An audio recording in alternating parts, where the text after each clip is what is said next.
The Joint Committee on Administrative Rules will come to order. If you would like to testify on a rule set on the agenda today, please fill out a testimony card and turn it in. Will the clerk please call the roll for today's attendance? Chair Wozniak. Here. Representatives Johnson. Here.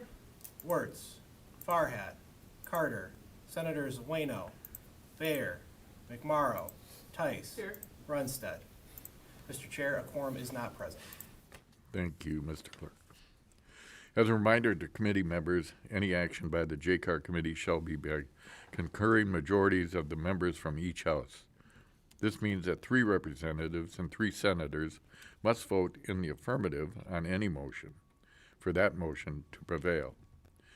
Today, we'll be hearing testimony on JCAR Rule Set 2561, and we'll begin today with the Department of State. Bureau of Elections. Welcome.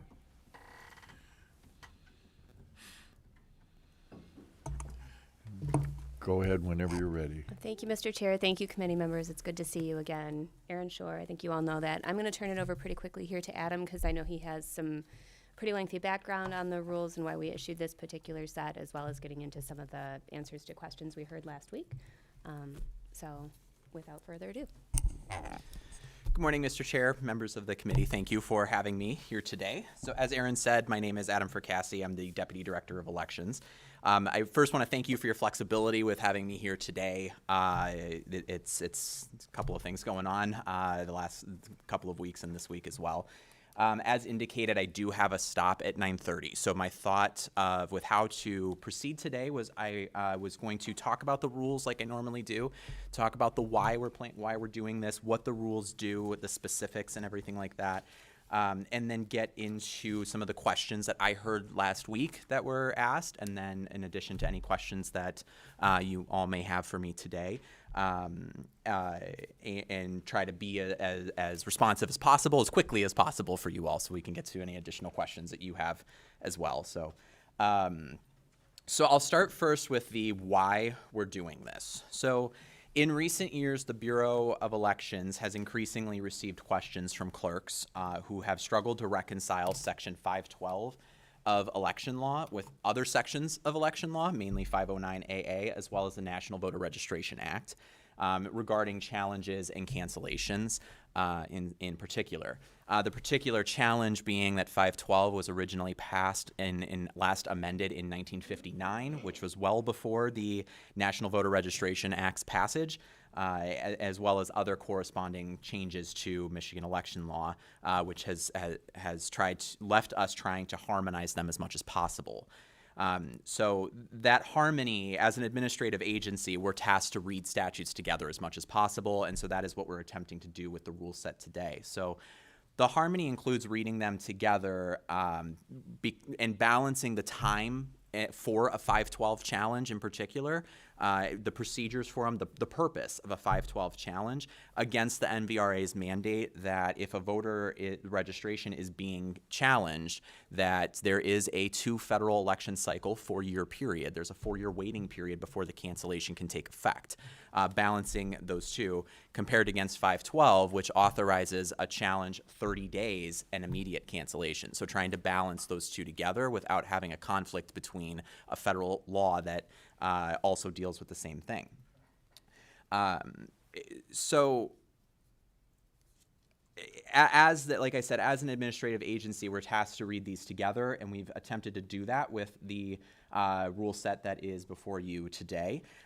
Largely, these rules codify the Bureau's existing practice that was put in place most recently updated last year with Chapter 2 addendum to our clerk accreditation manual, excuse me. So prior to drafting, like we always do, we work with the Michigan Association of Municipal Clerks, their legislative committee, and the Michigan Association of County Clerks legislative committee as well. We do that with all rules that affect elections. We always coordinate with them to incorporate any feedback that they may have and incorporate it into the draft that gets submitted. So I'll shift to kind of walking through what the rules do.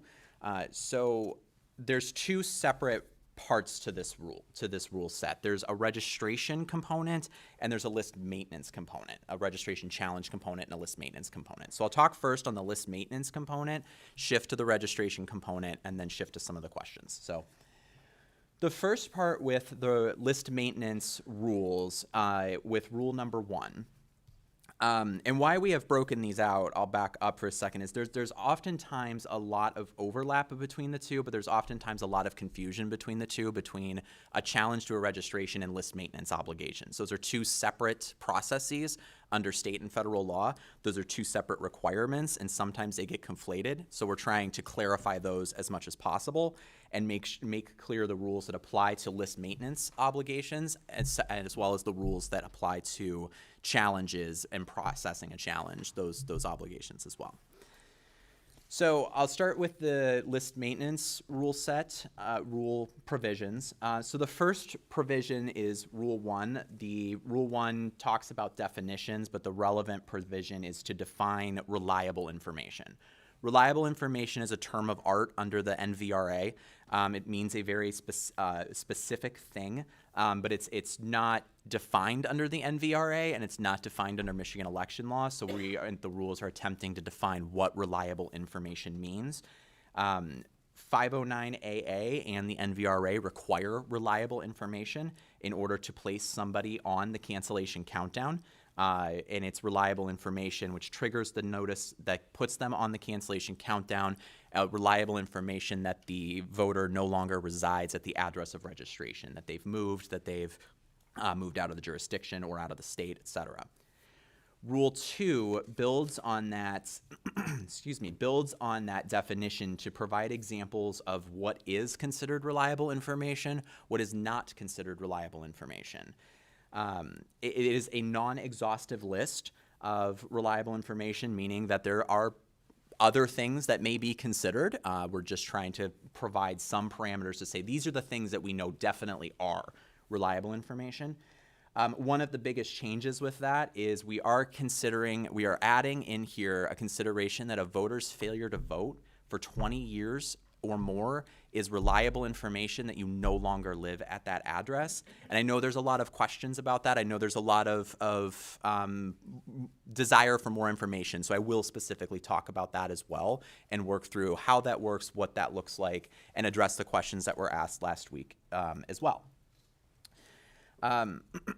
With the examples of what is not considered reliable information, we've got a couple in there that largely surround hearsay, is what I would equate it to. Hearsay is not reliable information in and of itself. What the rules say is that if you get something that is not on its face considered reliable information, the clerk is not obligated to act on that because it doesn't meet the law's mandates. However, the clerk can act on it if they would like to, but they have to couple it with something else. They have to do that next step and do an independent investigation to verify that hearsay, essentially. So that's the other component with Rule 2. Importantly, it does not prohibit a clerk from considering it. It does not relieve the clerk of their obligations to conduct list maintenance. Rules 3, 4, and 5 deal specifically with procedures, how to send the notice, what the notices should look like, what they should contain, what the clerk is to do with the information when the notice comes back, what voters should do in response to the notice, and then how to follow up with that notice, how to process the notice, how to cancel that voter, put them on the cancellation countdown, etc. The terminology we've also defined to more clearly identify confirmation notice versus cancellation notice. Those are terms that are a lot of times used interchangeably, so we've tried to provide some clarification as to what there are distinct purposes for them. So we've tried to provide that clarification with it. These are, again, things that are not cited in law. So we've tried to provide that distinction between them.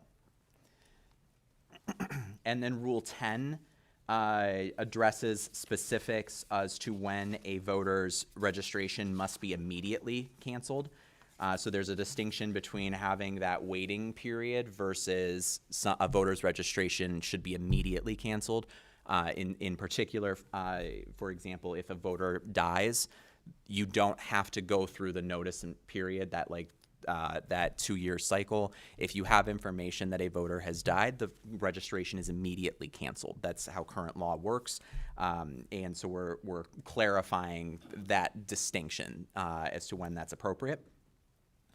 And then Rule 12 addresses Rule 11 and 12 address corrections, making sure voter registration information is accurate in the qualified voter file as well.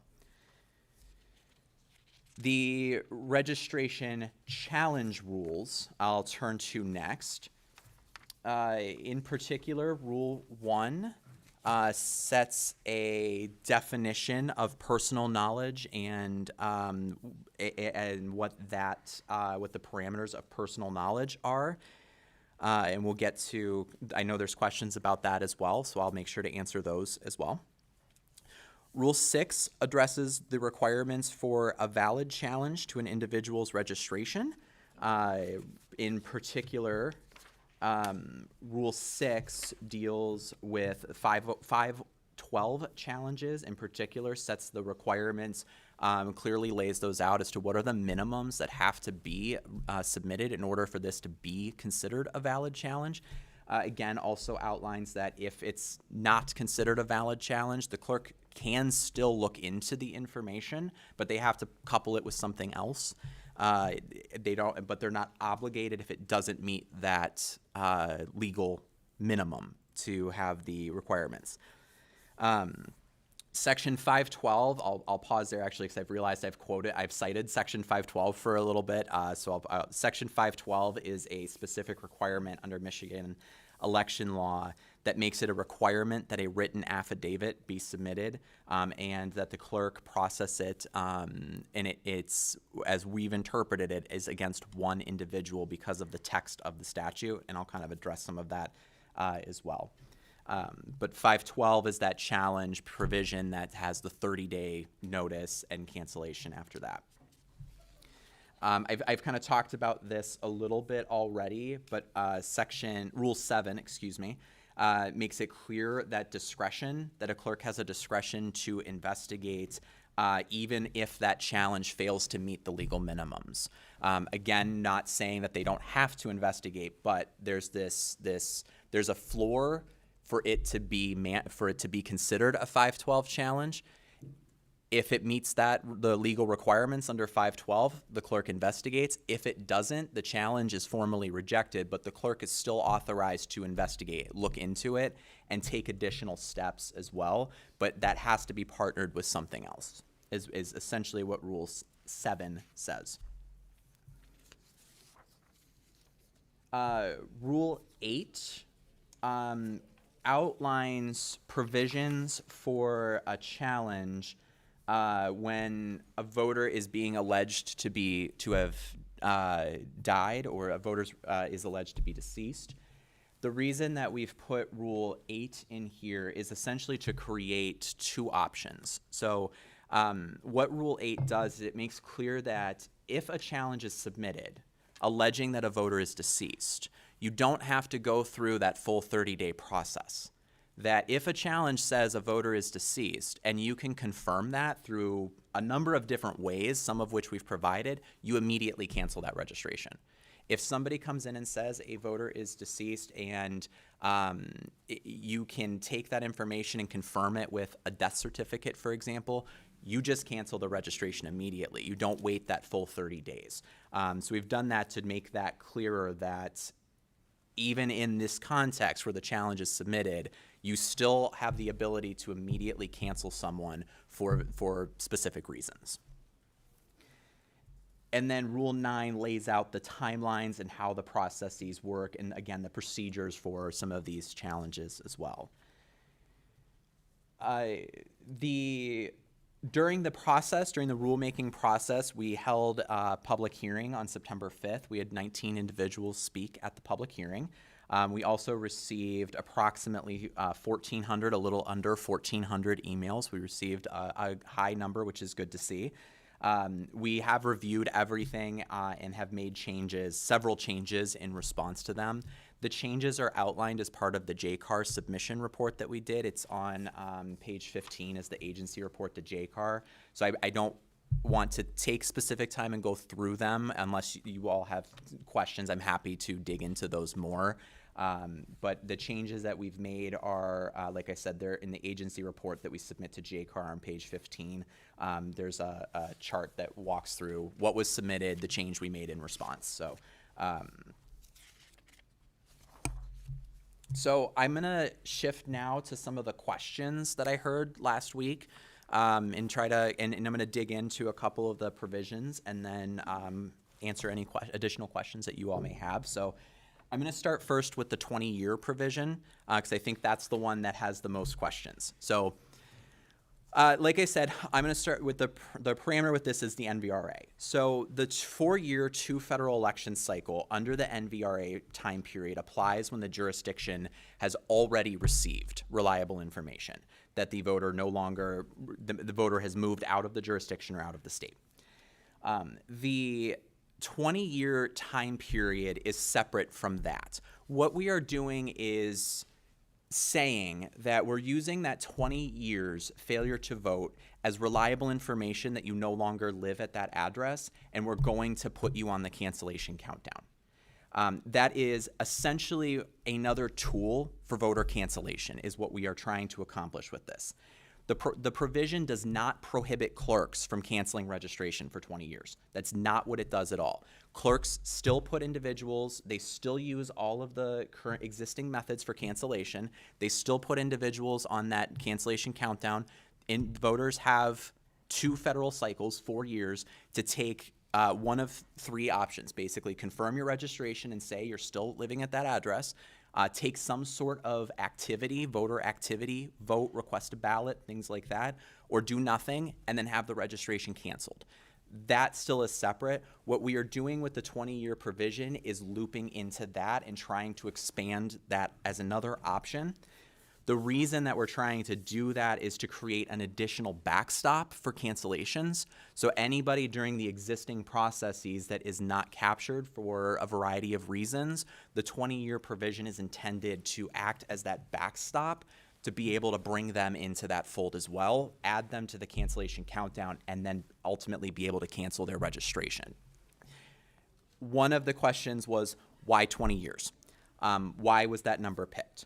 So when the Bureau of Elections was first audited in 2019 by the Auditor General, I shouldn't say first, but when the Bureau of Elections was audited in 2019 by the Auditor General, it was identified that there were individual registrations that were carried over from paper-based records into the qualified voter file when the QVF was first implemented as part of the Help America Vote Act's requirements in the mid-2000s. These are individuals that the Bureau of Elections did not have information for. We did not have information as to whether or not they still reside, and more importantly, we don't have the legal tools to ask them, and neither do the clerks. There's currently no legal mechanism to ask a voter to confirm without having that reliable information. Clerks are not able to put somebody on the cancellation countdown solely for the failure to vote. That violates federal law. So this 20-year provision is, again, designed to do that. And 20 years was selected because it represents the life of QVF right now. We selected 20 years to basically say, if, as we have had QVF in the state of Michigan, it's gone through different forms, but if during the life of QVF, you have not voted one time, we are going to treat that as reliable information, which means we're going to ask you if you still live there. We're going to ask you that information. We're going to ask you to get the information that we need. If you don't respond, then we're going to treat that as the cancellation process and put that through the cancellation process. Or you can respond, we'll update the information, or you can take some other form of voter activity and we'll update information as well and change the status to active. So the 20-year provision was selected for that reason, just because it's tied to the life of QVF currently. The next piece that I'll hit on is the personal knowledge piece and the notarization requirement under the rules and under 512. So I want to start first by looking at the specific language of 512. because I want to emphasize that the affidavit requirement is not a creation of the rules. The affidavit requirement is specifically mandated by Section 512. 512 specifically requires that any elector may challenge the registration by submitting to the clerk a written affidavit that such elector is not qualified to vote. So the affidavit requirement comes from that. There was a lot of discussion about the personal knowledge element and why that was added. As we've always interpreted it, personal knowledge is a requirement for an affidavit. It's a standard legal principle that in order to sign an affidavit, you have to have personal knowledge that you have personal knowledge of the facts that you are attesting to. Similarly, it's the same reason why notarization is requirement. You can't have an affidavit if it's not notarized. So that's why that notarization and the personal knowledge has been required. So how we've interpreted it here is to say that you can submit a challenge, an individual elector can submit a challenge against another individual elector, but you have to have personal knowledge of the substance of the challenge in the voter's situation. It's not personal knowledge to say that you found their name online. It's personal knowledge to say you found it online, but that doesn't necessarily get to the heart of the registration problem. And that's what has to be there in order to meet a 512 challenge. Similarly, it has to be to an elector. It has to be individual to an elector. It can't just be a blanket. And the reason for that, again, is the text of 512. The text of 512 specifically says the challenged elector. The is a definite article. There is case law from the Michigan Supreme Court that says the means one, a means multiple, any means multiple. And when I'm looking at the text of 512, I see any mentioned when it comes to the person bringing the challenge, and I see the when it comes to the person that is the target of the challenge. So that has to mean something. That has to be intentional. So that's why we've interpreted it in the rules to mean it has to be against an individual elector. So I think those were the most questions that I heard from last week. So with that, like I said, I'm happy to go into more, but I want to be respectful of time and make sure that I'm able to answer as many questions that you all may have. So with that, I'll turn it over, and I'm happy to answer any questions. Okay, I've got a couple. If a voter votes within the 20-year period that's been outlined, that starts the clock again for the 20-year period. It would, yes. So say you voted in year 12, it would be 32 years out before the second 20 would be done, right? It would be 20 years from the 12. So if you're starting like from the beginning, yes, but it would be 20 years from the 12. Because every time you vote, you're telling us that you are an active voter still at that address. So that would basically reset that timeline the entire way. And if the voter during that 20-year period moves out of state but comes back, is he then in that 20-year period? I'm going to give the standard lawyer answer. It depends. If there's a couple of things with that. So if a voter moves out of state and they surrender their driver's license, that's a separate cancellation process already. That's separate from the 20 years. So if I move out of state, I register in a different state, surrender my driver's license, under the NVRA, that information comes back to us and they're automatically placed on the cancellation countdown. If they, during that period, move back into state, they have to update their registration, take some sort of voter activity, whatever the situation might be, and then they would go back to active status. There are some nuances with that because you don't lose your registration specifically if you move out of state in certain circumstances. For example, if our military members don't lose their registration by virtue of being in active duty, students don't lose solely. So there's some nuances with that. But let's say somebody moves out of state and we just never hear from them again. That's the purpose of the 20-year provision. That would come into place. And let's assume that we never hear from them again. There's no bounce back that ever comes back from the mail that puts them on the cancellation countdown. They don't surrender their license. They don't re-register in another state. We just basically never hear from this person again. Then the 20-year provision would capture that person. And that's a good point that Adam makes.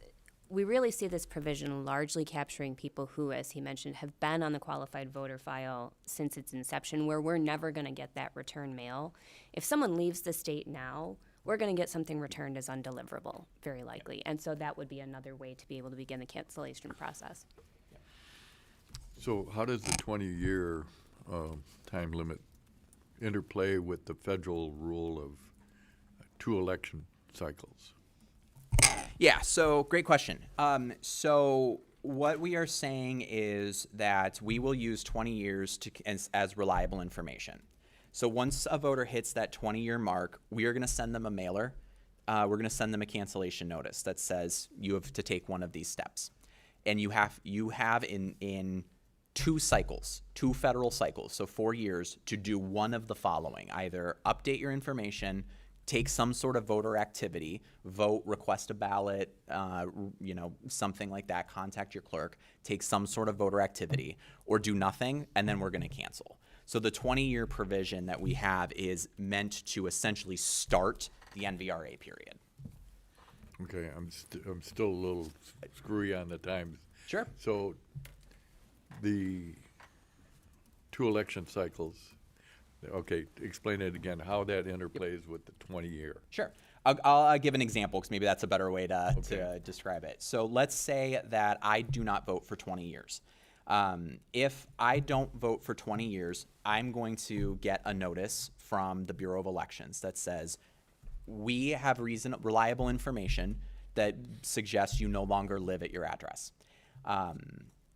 And at that point, I have 4 years to do something. I can either update my information, I can confirm I no longer live at that address, I can take no action.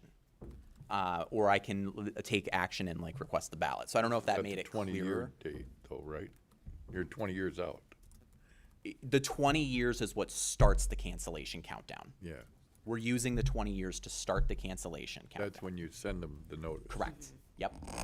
But just to be clear, there are all these other reasons that could start the cancellation countdown as well. If someone got a driver's license in another state, if we got undeliverable mail, those sorts of things. So it would only be if they truly stayed at their address and didn't vote for 20 years. And given the amount of information that we get from other states at this point, it would truly be an exception to have somebody moving forward where we would just lose track of them like that.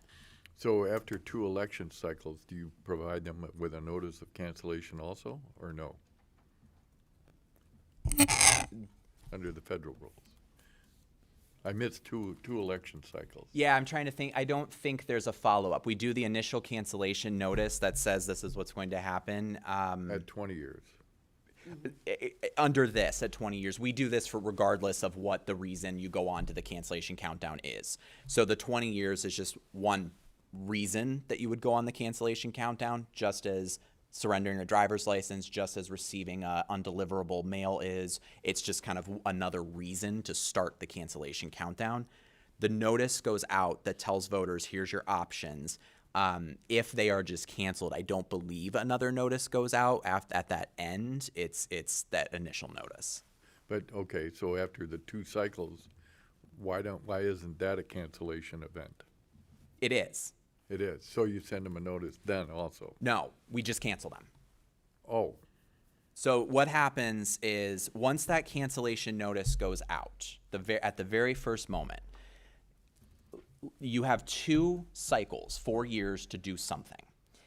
If a voter does nothing, they're canceled at that end of that period. There's no additional period after that. There's no additional notice. It's you've had this time period to do something, to either update, take voter activity, things like that. And if you don't, then your registration's canceled. so after 4 years, the notice goes out and you're automatically canceled.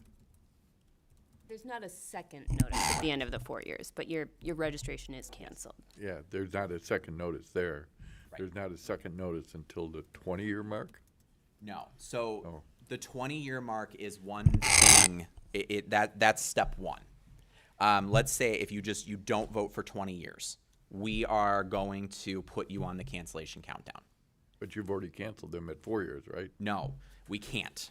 We can't cancel people solely for failure to vote. So,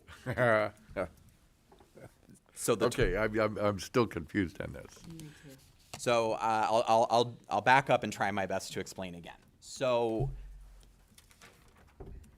I'm going to take the years out of it. So under the current system, let's say that a clerk sends a application to somebody and it bounces back to the clerk as undeliverable. That voter gets sent a cancellation notice and put on the cancellation countdown. They have 4 years to do something. If they do nothing, they're canceled. When does that cancellation notice go out? After 4 years? Immediately after that bounce back. Okay, when do you send that out? Immediately. Once you get the bounce back, it goes out at that period immediately. I mean, is that after 4 years? No, it's immediate. Immediate? Yes. So if I send an application now as a clerk, I missed one election. You're gonna send me a I notice? take the missing election out for a second. Okay. I'm only talking about I'm a clerk, I send a ballot, it gets returned as undeliverable. Let's say I send an application, whatever. I send something, it comes back to me as undeliverable. The clerk's next steps are to send a cancellation notice immediately. Once that cancellation notice goes out, 4 years hits. Sorry, I'm moving away from the microphone. Once that cancellation notice goes out, 4 years, the 4-year clock starts running. Okay. And you have that 4-year window to do something. What we are saying with the 20 years is we're going to treat that failure to vote the same way as we would treat a bounce back. That we're going to watch voter history. If we get to the point where you do not vote for 20 years, we are immediately sending a cancellation notice. That cancellation notice starts the 4-year clock. If you do nothing, you're canceled. Did that clarify it anymore? No. No. We're not changing anything about the existing cancellation process. It's 2 cycles. Yes, Correct. that's federal law. We can't change that. All right, but What we're doing go ahead. is trying to create one more reason that we can start the cancellation process for a voter. Okay, so you get the bounce back, there's a cancellation notice that goes out, right? And that starts a 4-year clock. Yes. Correct. Okay, and so at the end of the 4 years, that person is canceled. Yes. All right. Then what happens to the 20-year cycle? In that case, there would be nothing touching the 20 years. Nothing. Nothing. Okay, so how do we get to the 20-year cancellation? The 20 years is at the beginning of it. If someone hasn't voted for 20 years, and we also haven't seen any of those other things like a driver's license in another state or a bounce back piece of mail, what we're saying is just the fact that you have not voted for 20 years all by itself, we will consider reliable information that you might not live at that. And we'll send you that same cancellation notice and we will start the 4-year cycle to cancel you. But if a be voter were dense. just sitting there not voting and one of those other things came up first, like a driver's license in another state or an undeliverable piece of mail, we would not continue to wait the rest of the 20 years. We would start the cancellation process because we have now received another piece of reliable information that you don't live at that address. So a bounce back is reliable, Yes. okay? And that goes out when you get the bounce back and starts a 4-year clock. Yes. Okay. And then after 4 years, nothing happens, that person is canceled. Yes. Nothing to do with the 20-year. Correct. Okay. When does the 20-year clock start?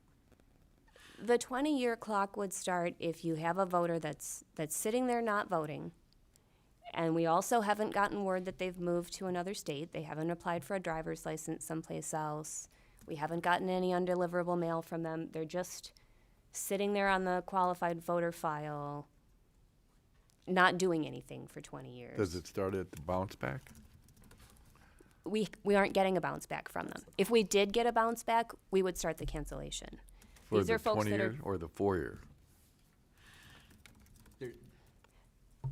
the cancellation portion of it is always 4 years. Yes.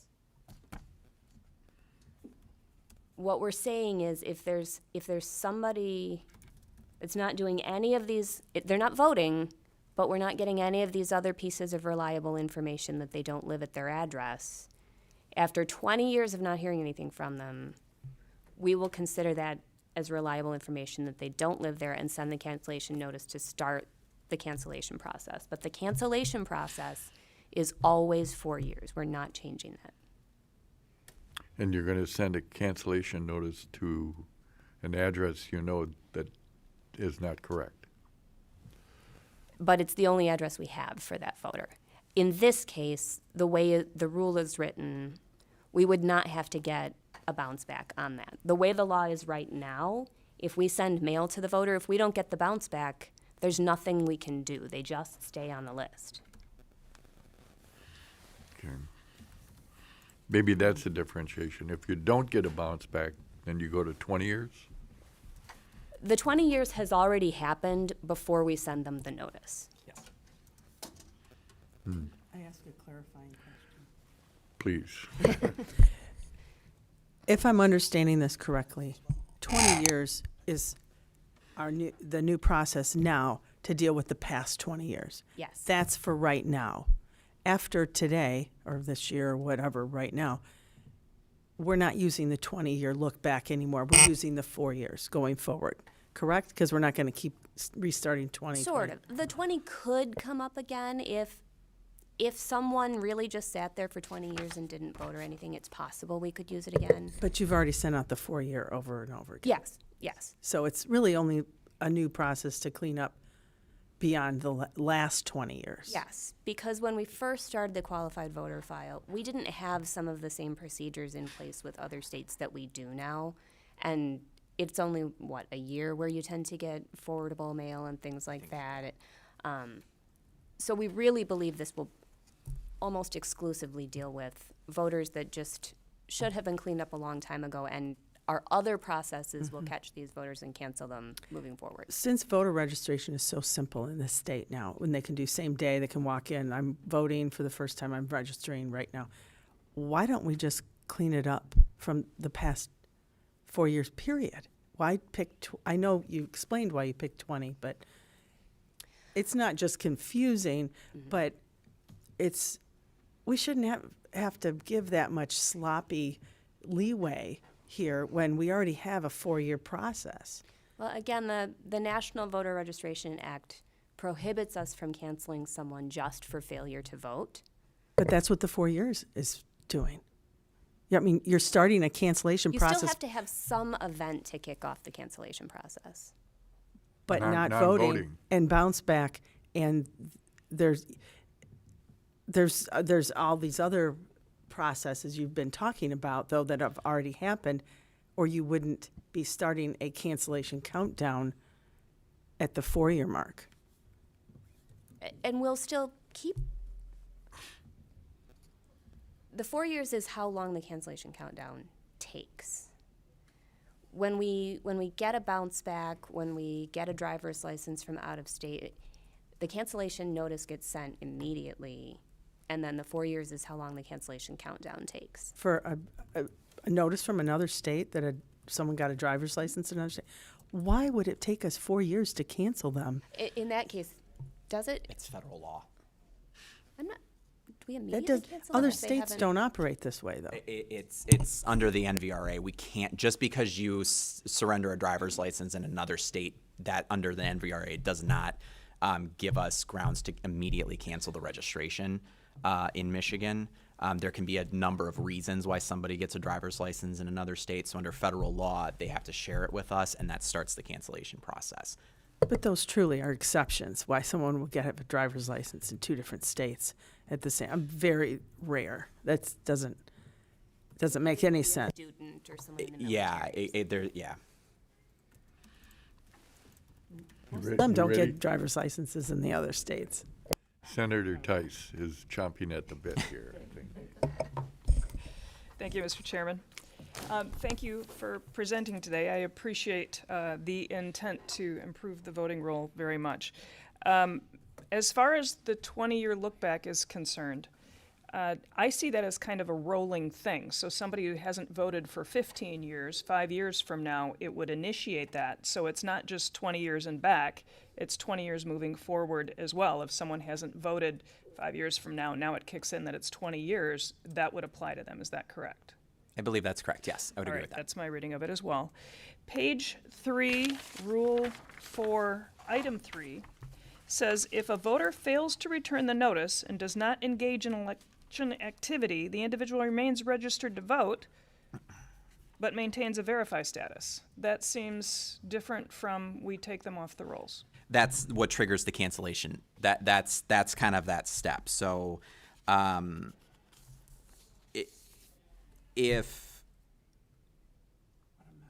so I'm trying to think of how to explain it. So So they're not coming off the rolls, they're just saying, we don't know for sure, but that seems in opposition to everything you've just said. no. So what happens is if the notice gets sent, what that means is if they fail to respond. Essentially, think of it like if I receive the card and I don't respond immediately, then I stay in a verify status, but still at the end of that 4-year period, I still get canceled if I do nothing. So I would point to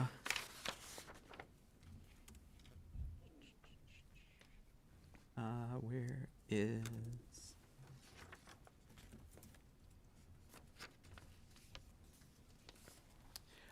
because I'm gonna step back and actually point to the differences between a confirmation notice and a cancellation notice, because a confirmation notice is sent.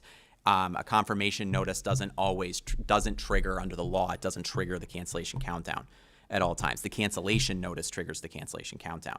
The confirmation notice is only when you've moved within the same jurisdiction. So if I move within the city, if I live in the city of Lansing and I move within the city of Lansing, my registration under the NVRA is automatically updated. That doesn't trigger. But if I move outside of the city of Lansing and do nothing, then that's the cancellation notice. Then that's that cycle period. Okay.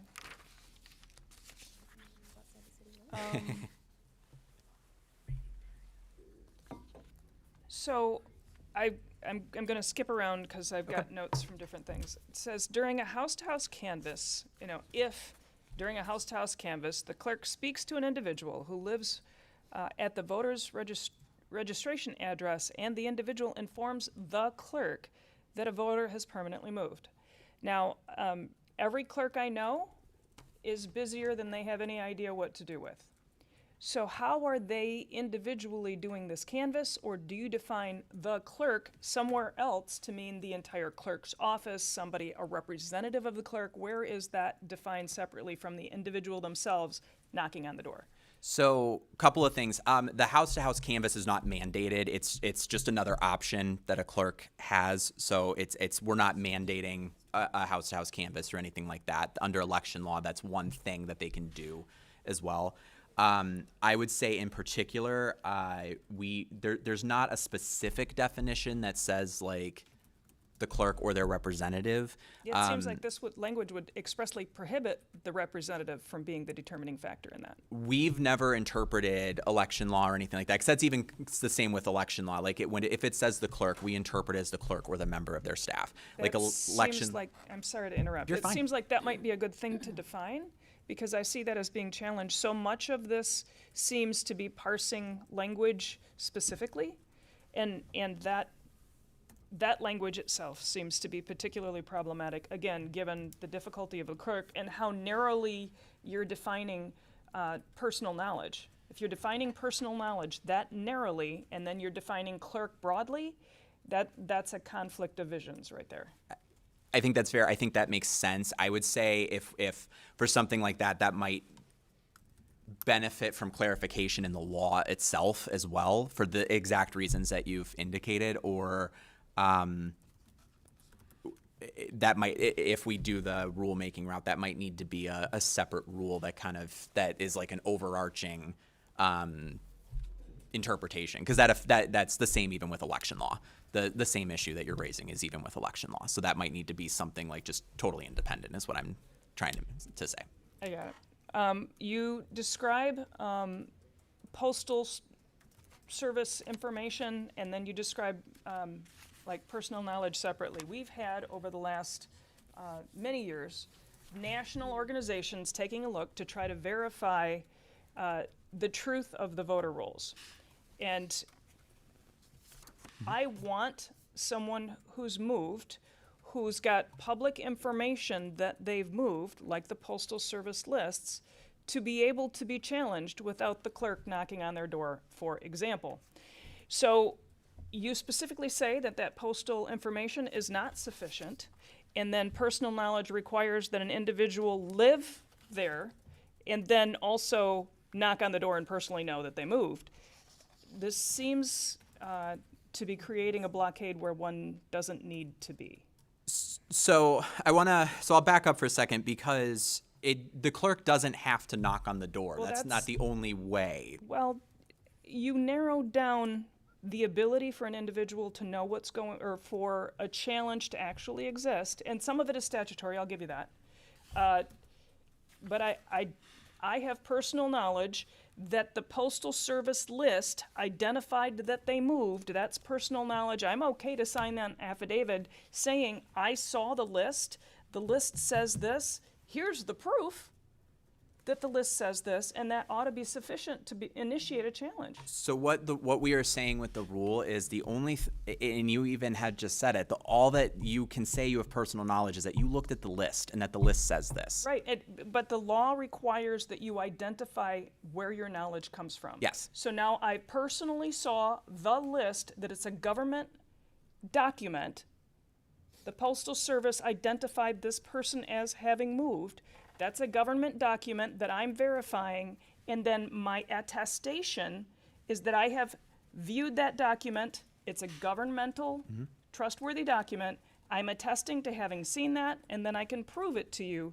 That seems to me that ought to be sufficient for personal knowledge. What I would point to is Rule 2 in that instance, because what the rules say is that that's not personal knowledge to the extent that you know for sure that that person doesn't live there. So for example, we've had several instances in Michigan where individuals show up on an NCOA list because they are snowbirds and they live in Florida for a period of time.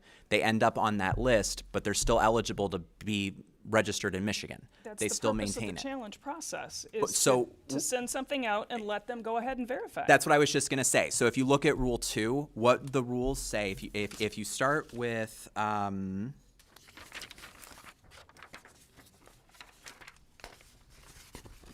I'm going to find it.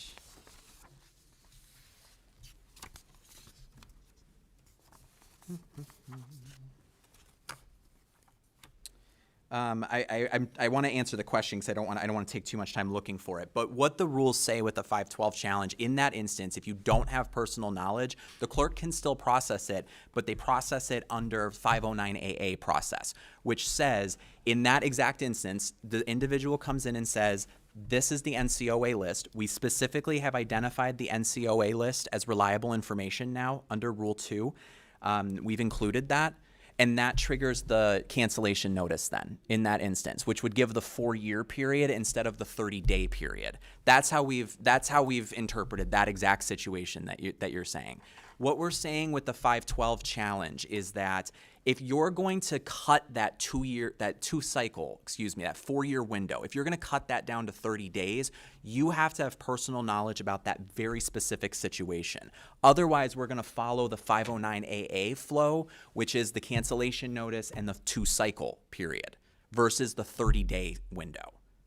So personal knowledge in the sense of the 512 can be, I bought my house from Aaron Shore.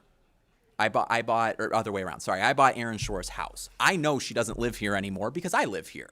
That can be a challenge for me to say, I have personal knowledge, she does not live here. The clerk would would investigate, for example, is Aaron Shore entitled to UACAVA status, for example. If yes, then the challenge is rejected. If no, we start the 30-day window. In the instance that you said, if I have this NCOA list, and I have looked up on NCOA and I submit that to the clerk can use that to start the 4-year window. Because you're attesting to only have looked at the list, you have not created the list. You don't know how that list got generated. That you don't have the specifics of each one of those voters. The requirement that the challenger have personal knowledge that the challenged voter is ineligible and not satisfied when the challenger's basis for their claim is reliable information, that a voter has moved or other third-hand information indicating that a voter is not eligible, including an online database, United States Postal Service information, you expressly prohibit that from being part of, which rule is this? Sorry. Rule 6. As a challenge process.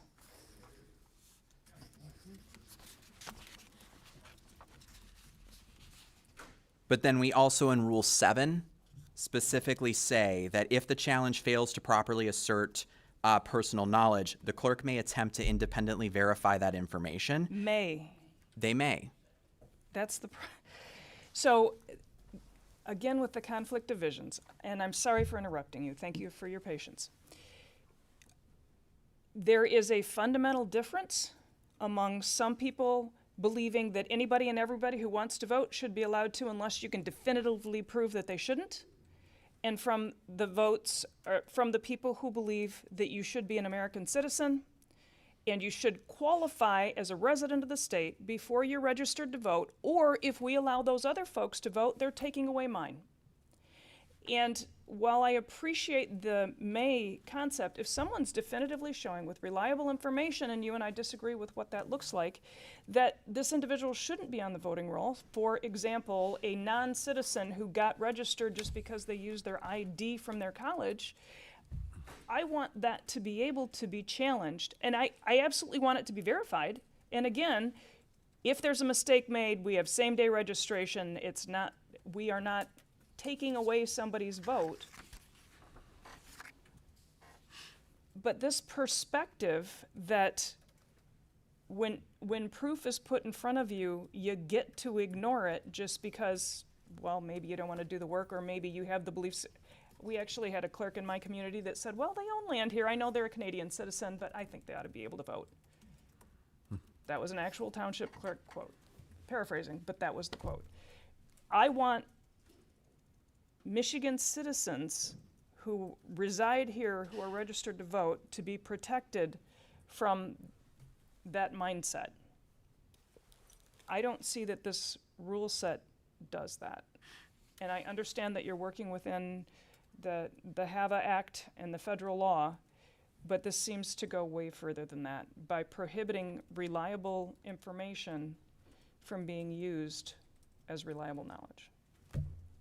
I would again just cite to the distinctions. We're not prohibiting reliable information from being used. What the allowing a clerk to completely ignore it, even when faced with it, should they choose to. If we got information that someone was not a citizen, how would we handle that? That would be that could be an instance of a couple of things. So we would investigate that, and we would potentially just immediately cancel the registration. It's a little bit complicated with that, like the steps and what the investigation looks like. But there's a distinction between reliable information and 512 challenge. Reliable information is that NVRA process. A 512 challenge is separate. A 512 is we're going to immediately cancel your registration after 30 days if you do not respond.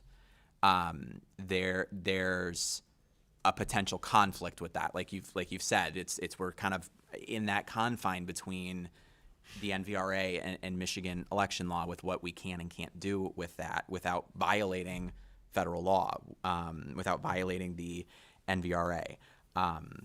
So I would say, as far as Rule 7, that's why we've identified that. That's why we've said you still can, but you have to take that additional step. You have to independently verify if it doesn't meet the law's floor, right? The law has set the floor on what that challenge has to have. And I certainly hear your concern about the may. I mean, we all want to have good roles, and I believe at least the vast majority of clerks want to have good voter rolls as well. this rule is not the only place that speaks to the responsibilities of clerks to conduct voter list maintenance. Is that correct? Yes, that's correct. I mean, they're still under the obligation under election law and the NVRA under the specific requirements under both those statutes. And I know you're short on time, but we can pull some of those and share that information with the committee. I would be very interested in that because voter roll maintenance is something that I would love to see happen regularly. To your point, how are you verifying the citizenship of the people currently on the rolls? Is that an ongoing daily thing? What does that look like? Because I want that to be a 30-day less cancellation. If you can't prove your citizenship, I want you off the roll. There are instances in which it's an immediate cancellation. If we can prove that if we can prove that the individual is not a citizen, we know for sure. So let's say they go into a branch and they select, no, do not register me, and then they erroneously get registered. That's an immediate cancellation. That's just we're not even sending a notice. We're not giving a 30 My days. understanding is that your office has been given access to citizenship lists at the federal level, and they're not using them. Is that wrong? That is not correct. So first of all, there is no master citizenship list. This is referencing SAVE. And our office does use SAVE. We have used SAVE for a number of years. It is an individual voter by voter lookup. So it's a verification when challenged. It's not a review of the existing voter file. No, we look at it regularly. We don't wait for a challenge to utilize SAVE. SAVE is utilized as part of a regular ongoing process with So the I'm department. curious, how many voters could, and then you can get back to me, I'm assuming you wouldn't know this number off the top of your head, how many voters have been removed in the last year because they were found to be non-citizens? I don't know that answer off the top of my I head. would love to hear that. I Thank you. understand I you're short on appreciate time. your grace and your grace with my many questions. Thank you. You're very welcome. So I understand you guys are on a time limit. Rep. Johnson, you had one more question, though. Real quick, and thanks for your extra time. Exempting overseas civilians from voter eligibility verification and treating them as a protected class. Can you comment on how that works? And why are we doing that? Are you talking about a specific Set rule so I 13. can look at? Rule set 13.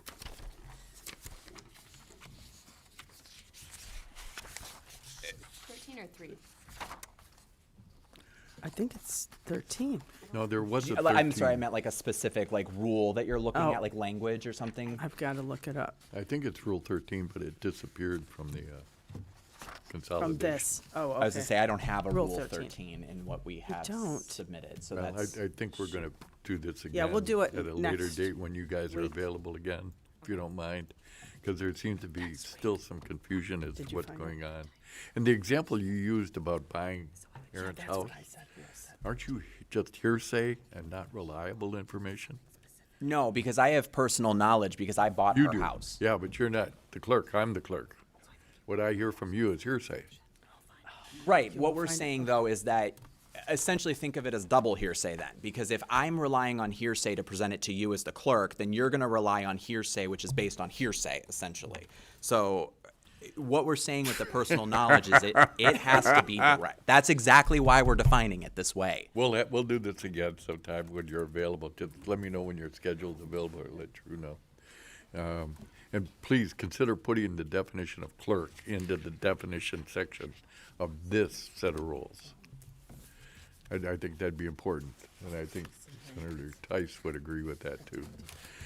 All right. Well, thank you for your time. I really appreciate it. Section 253 for next time. It we'll is look at section that. 3? 253.